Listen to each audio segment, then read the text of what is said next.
आदरणीय अध्यक्ष महोदय को आज सदन का अध्यक्ष चुने जाने के लिए बहुत बहुत बधाई, असंख्य शुभकामनाएं। और आपकी पोशाक से शायद परिचित हो रहा है कि आपने कुछ खोया है, और ये सदन के साथ साथ मैं भी आपकी इस दुख की घड़ी में सहानुभूति प्रकट करता हूं।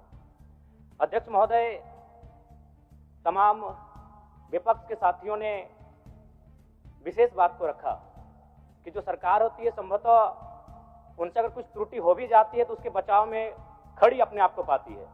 तो इसलिए अगर आप वास्तव में अगर झारखंड राज्य की समस्याओं से परिचय होना चाहते हैं तो आपको विपक्ष में बैठे और नए विधायक जो चुनकर आए हैं उन्हें आपको बेहतरीन अवसर देने का प्रयास करना होगा। अध्यक्ष महोदय, अगर आपकी व्यक्तिगत बात कही जाए तो आपकी कुशलता की, आपकी योग्यता की, आपकी निपुणता की पूरा राज्य प्रशंसा करता है, लेकिन हमें लगता है कि अपने व्यक्तिगत विषयों से हटकर हमें आज राज्य के जो ज्वलंत मुद्दे हैं उन पर भी अपने ध्यान आकृष्ट करने की आवश्यकता है। अध्यक्ष महोदय, मैं झारखंड लोकतांत्रिक क्रांतिकारी मोर्चा अपने पूरे संगठन की ओर से आपको बधाई देता हूं और आपसे विशेष मांग करता हूं, क्योंकि मैं जिन परिस्थितियों से यहां से चुनकर आया हूं, कहीं ना कहीं राज्य के शोषित वंचित लोगों की एक बहुत बड़ी अपेक्षाएं हैं। इसलिए जिस दृष्टि से आप सत्ता पक्ष को देखेंगे, जिस दृष्टि से आप विपक्ष को देखेंगे, उसी दृष्टि से मुझे भी और मेरी पार्टी की ओर से मुझे बात रखने का अवसर दिया जाएगा। मैं आपसे ये मांग करता हूं, क्योंकि आज जो हमें बात को रखने का अवसर दिया गया है ये बधाई है।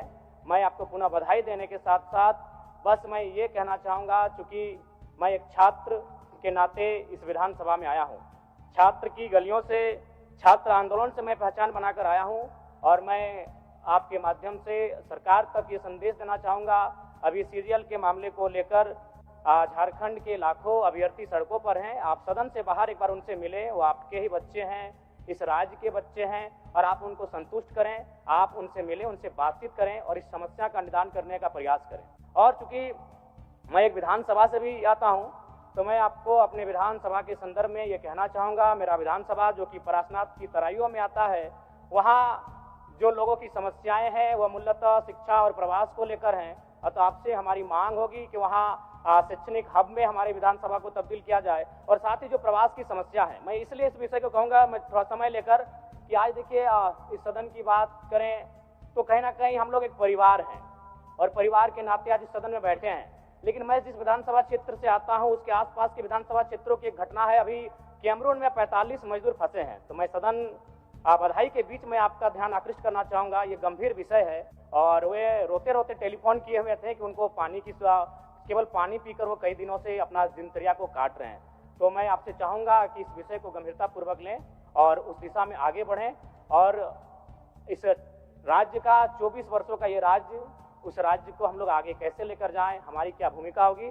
उसमें सदैव आपके साथ खड़े हैं। पुनः आपसे यही कहेंगे कि हमें समान अवसर दिया जाएगा अपनी बातों को रखने का। बड़ी उम्मीदों के साथ हम लोग यहाँ तक आए हैं। पुनः आपको माननीय अध्यक्ष चुने जाने पर बहुत बहुत बधाई, बहुत बहुत शुभकामनाएं, और साथ ही साथ आपने जो शायद अपने पिता को खोया है, पुनः उसके प्रति हम ढांढस, शोक, संवेदना व्यक्त करते हैं।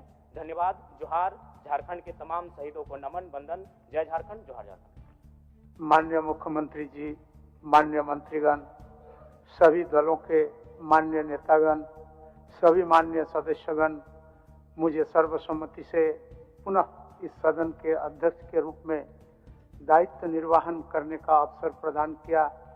इसके लिए मैं आप सबों का हार्दिक आभार व्यक्त करता हूँ।